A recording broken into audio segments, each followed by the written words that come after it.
Bonjour, aujourd'hui nous allons voir les cookies et les traceurs.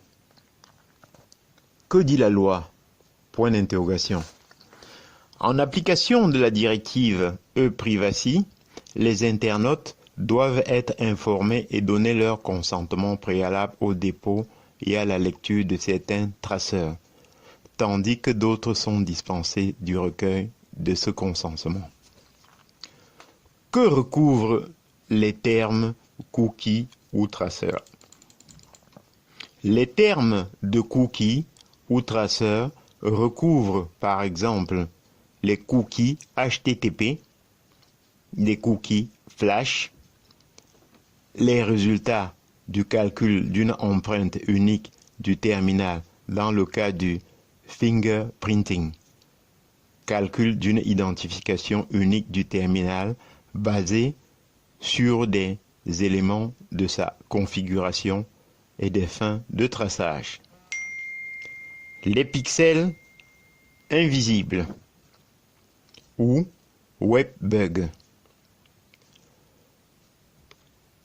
Tout autre identifiant généré par un logiciel ou un système d'exploitation, numéro de série par exemple, adresse marque, identifiant unique de terminal IDVFV ou tout ensemble de données qui servent à calculer une empreinte unique de terminal, par exemple via la méthode de la fingerprinting. Il peut être déposé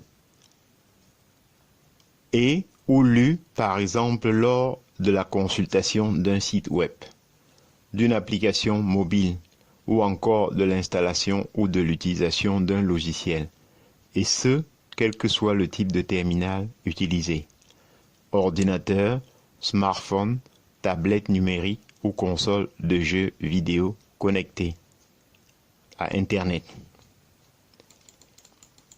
Quel est le cadre juridique applicable? L'article 5.3 de la directive 2002-58 Communauté européenne modifiée en 2009 pose le principe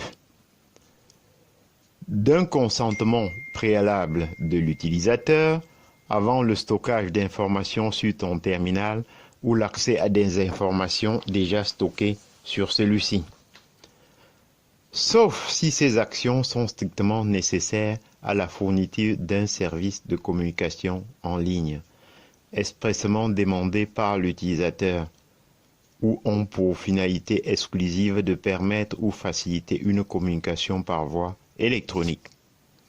L'article 82 de la loi informatique et liberté transpose ces dispositions en droit français.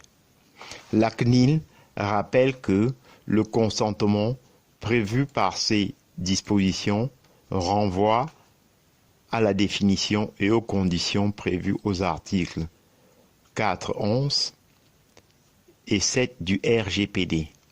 Il doit donc être libre, spécifique, éclairé, univoque, et l'utilisateur doit être en mesure de retirer à tout moment avec la même simplicité qu'il l'a accordé.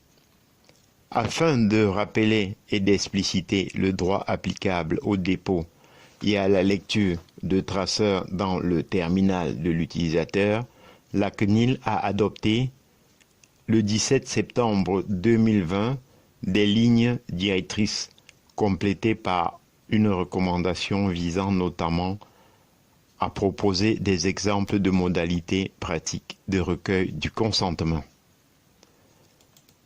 À qui s'impose cette obligation? Elle s'impose aux responsables du ou des traitements qui déposent des traceurs soumis au consentement en application de l'article 82 de la loi informatique et liberté. Par exemple, lorsque des éditeurs autorisent le dépôt des cookies qui sont ensuite lus par des régies publicitaires. Ces derniers sont réputés être responsables conjoints du traitement dans la mesure où ils déterminent conjointement les finalités et les moyens des opérations de lecture et écriture sur l'équipement terminal des utilisateurs. L'obligation de recueil du consentement peut donc s'imposer notamment aux éditeurs des sites web et d'applications mobiles, aux régies publicitaires, aux réseaux sociaux qui fournissent les modules de partage sur les réseaux sociaux. De manière générale, les éditeurs de sites ou d'applications modules, du fait d'un contact direct avec l'utilisateur, sont souvent le plus à même de porter connaissance de ce dernier à l'information sur les traceurs déposés et de collecter leur consentement. Quels cookies nécessitent le consentement préalable des utilisateurs?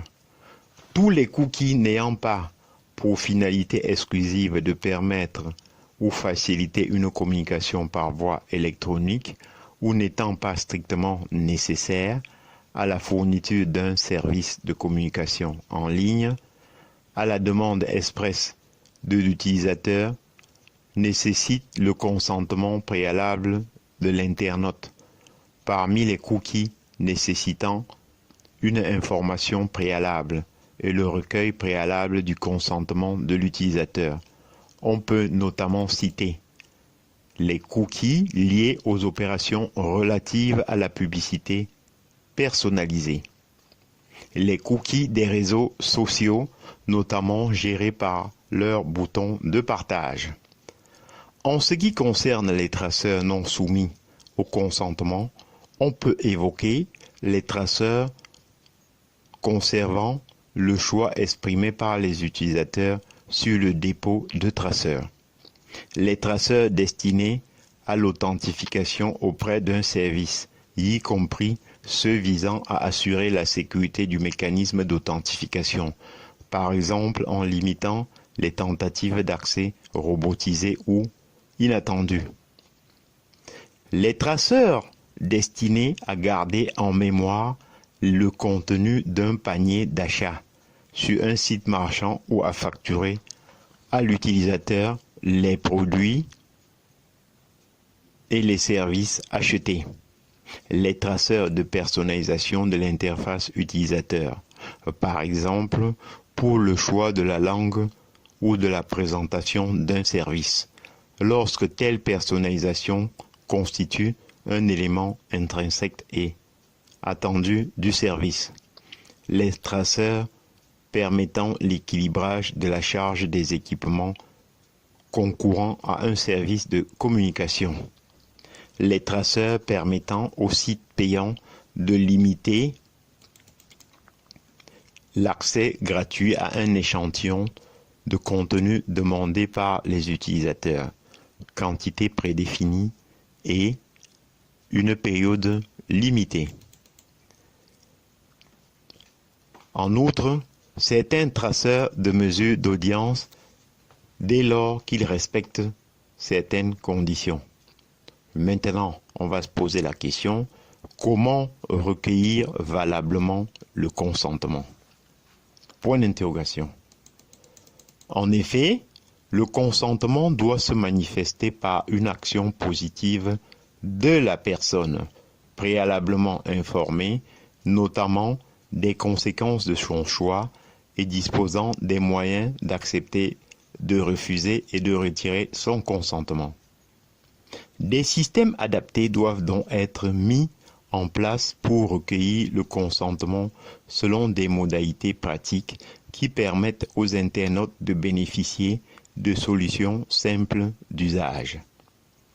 L'acceptation des conditions générales d'utilisation ne peut être une modalité valable de recueil du consentement. Maintenant, on va voir, le consentement doit être préalable au dépôt ou à la lecture de cookies. Tant que la personne n'a pas donné son consentement, les cookies ne peuvent pas être déposés ou lus sur son terminal. Il doit être requis à chaque fois qu'une nouvelle finalité nécessite le consentement vient s'ajouter aux finalités initialement prévues. Le consentement est une manifestation de la volonté, libre, spécifique, univoque et éclairée. La validité du consentement est donc notamment liée à la qualité de l'information reçue. Elle doit être visible, mise en évidence complète. Elle doit être rédigée en des termes simples et compréhensibles par tout utilisateur. Elle doit permettre aux internautes d'être parfaitement informés, notamment s'agissant des différentes finalités des cookies et de l'identité des responsables du ou des traitements. Afin de concilier concision et précision de l'information, il est possible d'avoir deux niveaux d'information. Par exemple, un premier niveau peut brièvement décrire chaque finalité de traitement, tandis qu'un second niveau viendrait fournir plus de détails sur des finalités et sur la liste des responsables du ou des traitements. Le consentement n'est valide que si la personne exerce un choix réel. L'utilisateur doit accepter ou refuser le dépôt ou la lecture des cookies avec le même degré de simplicité.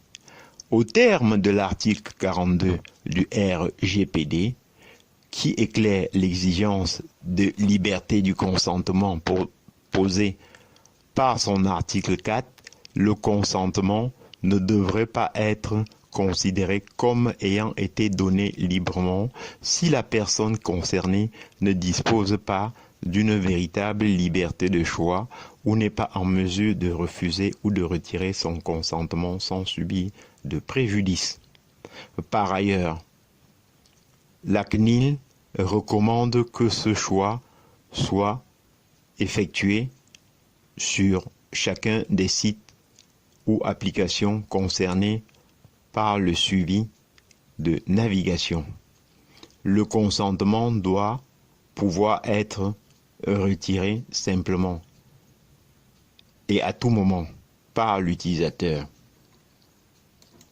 Il doit être aussi simple de retirer son consentement que de le donner.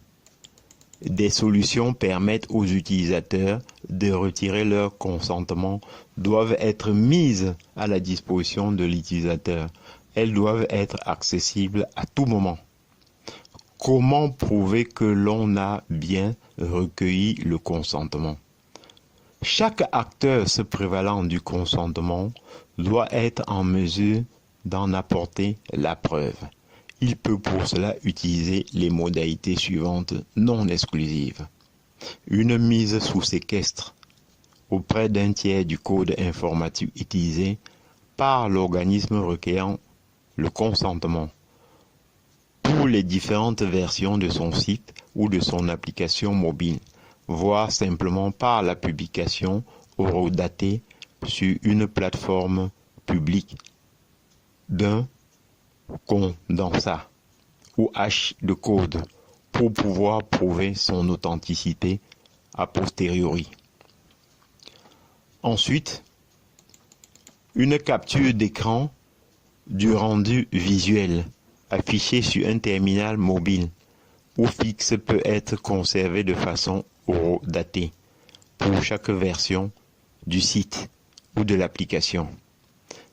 Des audits réguliers des mécanismes de recueil du consentement mis en œuvre par les services ou applications depuis lesquels il est recueilli peuvent être mis en œuvre par des tiers mandatés à cette fin. Ensuite, les informations relatives aux outils mis en œuvre et à leur configuration successive, telles que les solutions de recueil du consentement, également connues sous l'appellation CMP, Consent Management Platform, peuvent être conservées de façon horodatée par les tiers éditant ces solutions. J'en ai terminé et je vous en remercie.